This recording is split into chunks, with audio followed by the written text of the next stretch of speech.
first segment of the Real Talk Saturday. Hello beautiful people, happy Saturday to you. Thank you for joining me for our very first segment of the Real Talk Saturday. As you can tell, I just finished a workout, so I haven't actually gone and gotten myself ready for the morning yet, but you guys know me. You should know from the cooking episode so far that I'm not necessarily going to get beautified and all dolled up for you just for a video. Anyways, if you are liking this content or you find that you really like this segment, just kind of hit that subscribe button right there, down below. It's the red button. Yeah, also hit the thumbs up. Let's try to grow my channel. Let's give back. Let's, support each other. If you have something that you want me to follow, list it down below. I'll be happy to give you guys a look, give you a like, give you a follow, subscribe, whatever. So we're just going to get into it. So today's topic, we are talking about the fitness industry a little bit, and I thought that this would be a good topic to start off with because it's going to help you guys get to know me a little bit. So I started my fitness and health journey about, I guess now it's like 7 or 8 years ago. It's been a while, but at this point it is 2021. I think I started my fitness journey back in maybe 2014 or 2015. When I first started, I was at my heaviest, which I think was 140 pounds, something like that. And I got my first gym membership ever. I was working at this fabulous new company that really kind of started off my career and my educational journey. And so right down the street was a Planet Fitness, super cheap, right? Plus they have the tanning and everything. So I went ahead, I got a membership to Planet Fitness. I started going there on my lunch hour. I started going there after work. I did mostly treadmilling and, I do some things on the mat. And I watched my my nutrition. So I started kind of being more conscious about things that I would put into my body. I started making healthy swaps. So for example, when my partner would have manwich, instead of a bun, I would put it in a bell pepper. So I'd make stuffed bell pepper with manwich. So it was little swaps like that I started doing. And then over time, I started gaining weight. And I was like, what the hell? And even to this day, I'm not exactly sure why. I think sometimes when we're in a gym setting, we spend so much time with other people, especially women, with other people trying to talk to us or moving from one thing to the next. We just spend so much time lollygagging that we think we're working out a lot more than we are. And my nutrition wasn't top tier. I was still learning how to make better choices and how to watch my portions and things like that. So from a nutritional standpoint, of course, I could have still been gaining weight. And then from a fitness standpoint, I really wasn't working out like I thought I was. So I really wasn't burning that many calories. And my job was very sedentary. I was in client communications and social media management. So anyways, time went on and I finally said, you know what, screw it. I'm going to work out from home. And my very first program that I worked out to was Jillian Michaels. I don't know if you guys, if you're anything into the fitness industry, you probably know Jillian Michaels. She's pretty real. She is a bad AB, but she knows her ish. Like she does. She will whoop your butt. So, and I did. I started losing weight. It just started happening. I don't know what it was, but ever since then, I've worked out from home. So for years. Anyway, so time goes on. I finish her programs, and then I move into Beachbody. And this is where it just kind of spirals out of control. So I moved into Beachbody. I never, ever, ever, ever, ever wanted to be a Beachbody coach. Never. I do not agree with their coaches. How is somebody who has no education giving advice? It doesn't make sense to me. I don't agree with their trainers. I think that they try to come up with the most complicated, fancy things that are unnecessary, and they don't really work your body in a balanced manner. There's a woman on YouTube. Oh gosh, she's a trainer. She's an actual personal trainer like me. She actually was she's certified. She's still certified. For the record, I used to be a CPT through ACE. But anyways, I'll have to find her and link her below because she's fantastic. And she will go through Beachbody's videos, like their workouts.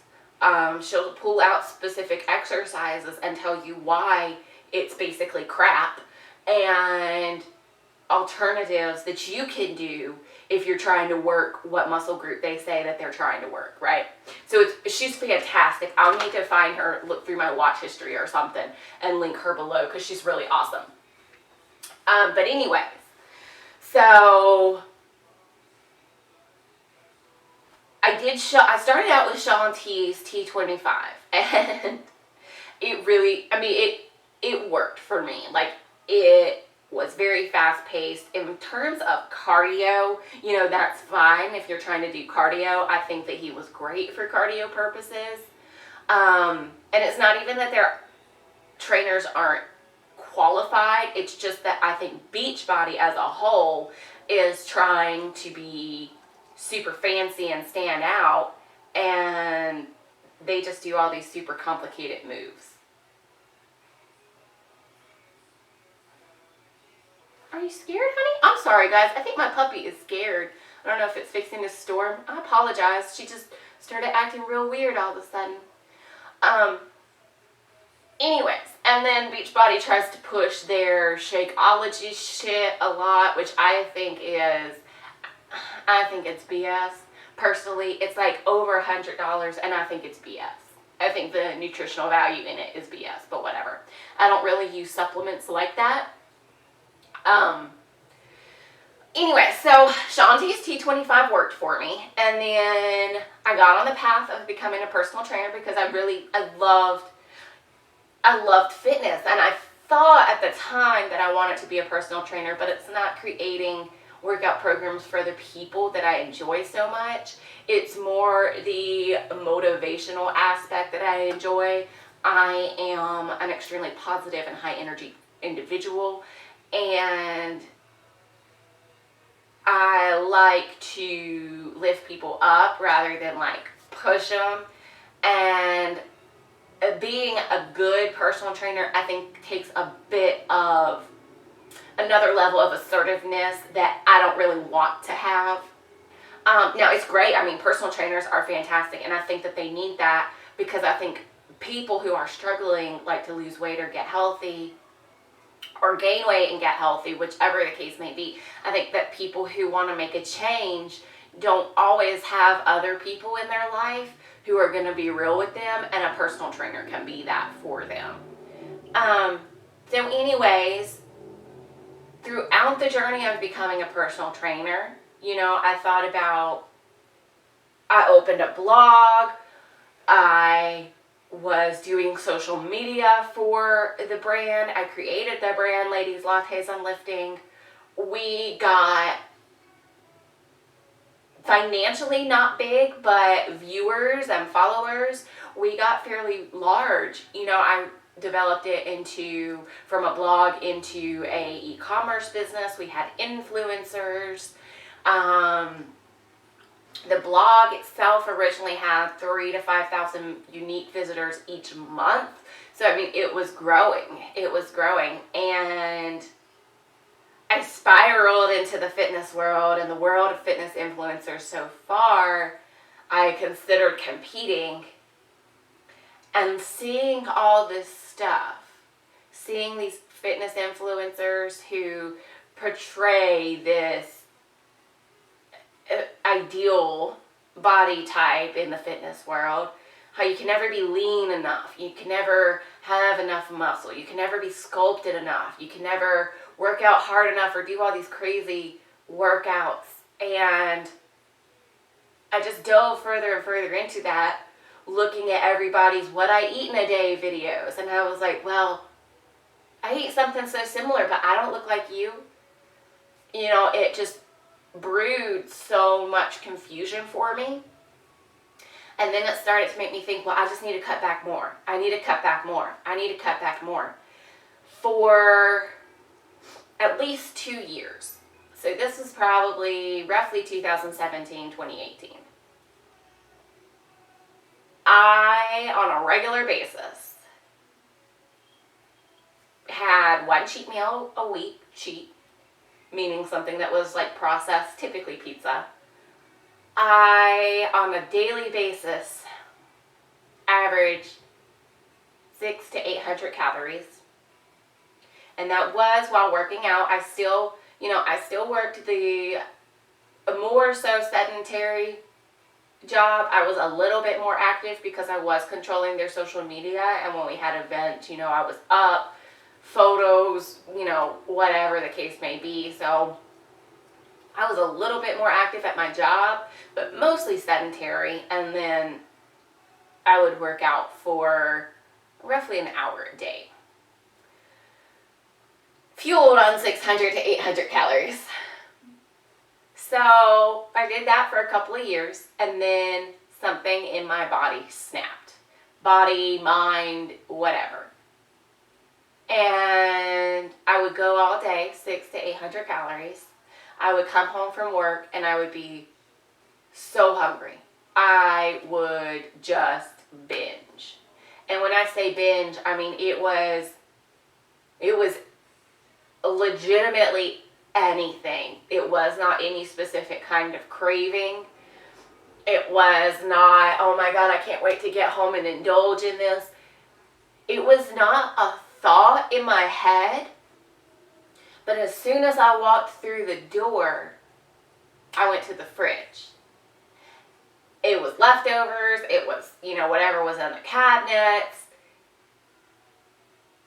My body was so malnourished, it was something that I could no longer control. It had to eat. And no matter what, I didn't feel full. I didn't feel satisfied. Not in that moment. Now later, I would feel sick. I would feel sick. I would feel gross.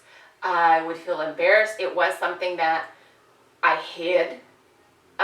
It wasn't anything that anyone else knew about. BED is a real thing. And I tried a lot of self-help, but it took years, probably a couple more years, for me to try to rebalance my body. Because when you malnourish your body like that for so long, it doesn't know when it's going to starve again. So it tries to get all the nutrients it can to hold on to those things. So, it's not something I talk about a lot. Because it is I don't want to say taboo, but it's not something that most people understand. I don't think that they think it's a real thing. I think that they think it's something that you can control and stop. And it's really not, because while you're doing it, your mind's saying, okay, I'm done. I don't want to do this. I want to eat healthy, eat structured, eat nourishment. I don't want to keep binging on all this stuff. And your mind's saying that in a moment to stop. Your body just can't. It's starving so bad, it just can't. So, BED disorder or binge eating disorder, typically it's something that you can't control. It's something that you do probably a few times a week. I think I would binge at least 3 to 4 times a week, or whenever I was alone, which wasn't, at that time, wasn't that often, but it was every now and then. Hey, don't sit on this chair. And it's something that you do feel shame or, disgust about in yourself. If you do have BED, there is a book, I think it's Overcoming Binge Eating Disorder, and it's got or it's Brain Over Binge. Maybe it's Brain Over Binge. I'll have to look at it. I will say, if you are struggling with BED, you have to be very, very careful. For me, almost everything is a trigger. Like, talking about, my eating habits can be a trigger, because then I feel self-conscious and I feel like, oh my God, am I eating so much? Am I eating unhealthy? I should cut back.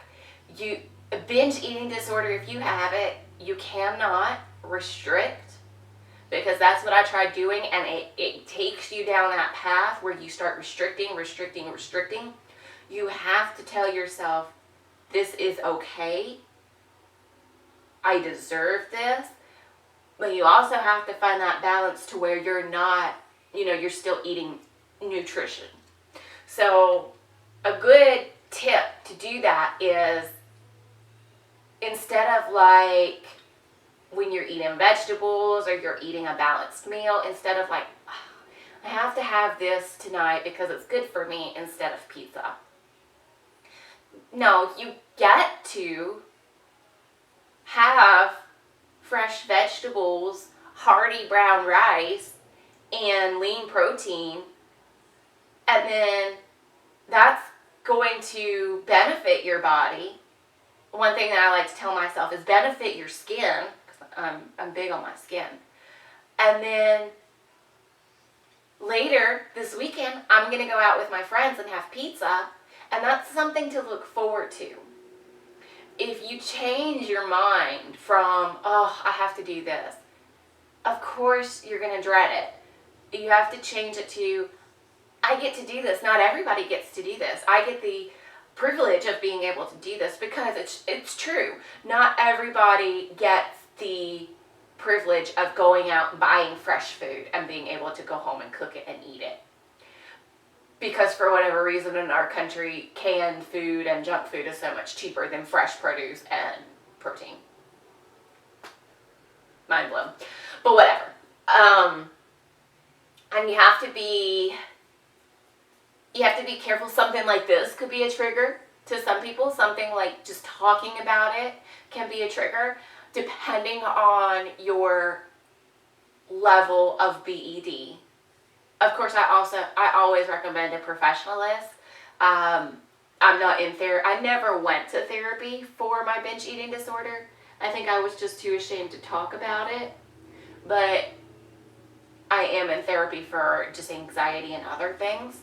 If you have the means to go see a therapist for this, by all means, go do it. I was embarrassed to go do it, so I stuck to sneak buying self-help and talking to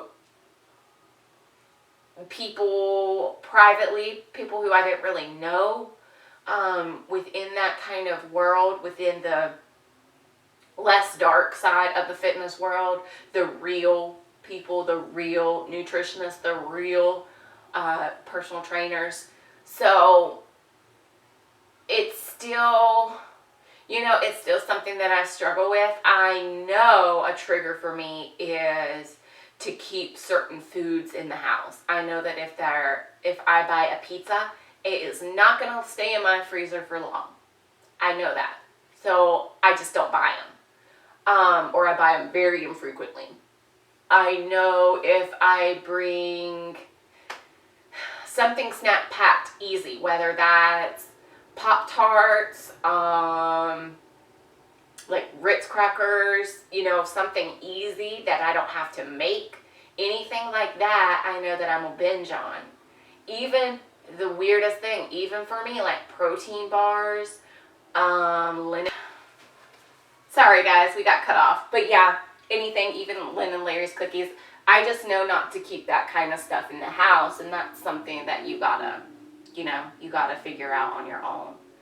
But I guess the biggest thing of what I'm saying today is the fitness industry, fitness influencers, all of that crap can get so dark. And when it comes to anything like on social media, just make sure that you're not comparing your life and your result and your progress with anybody else.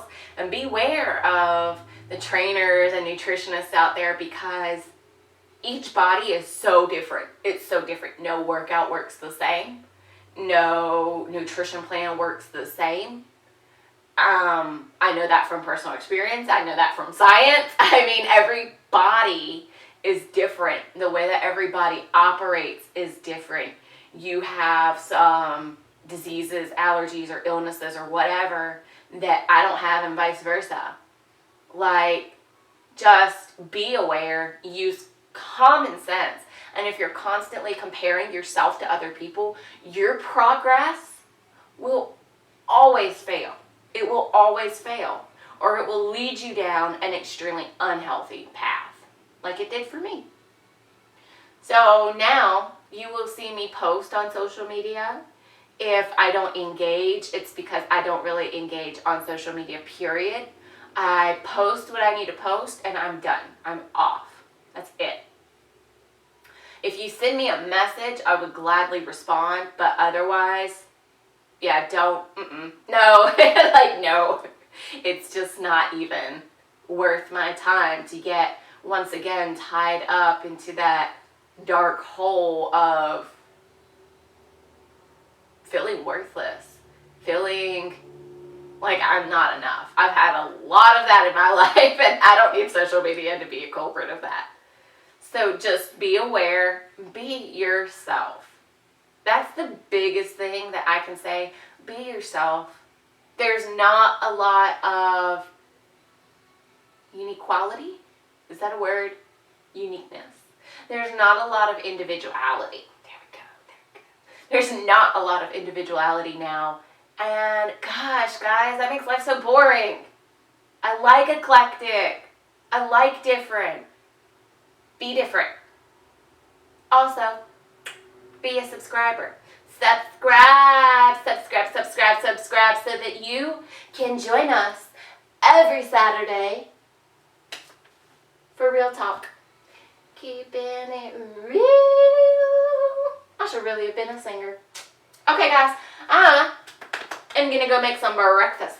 I think I'm gonna make some pancakes. Protein pancakes. That sounds good. With honey. Ooh, honey. Honey's good for you. And a cup of joe. Alright, guys, enjoy your Saturday. Enjoy your weekend. I hope you're off. I hope nobody's working. And I hope you get some activity in today. Oh, and be sure to feed your body. Bye.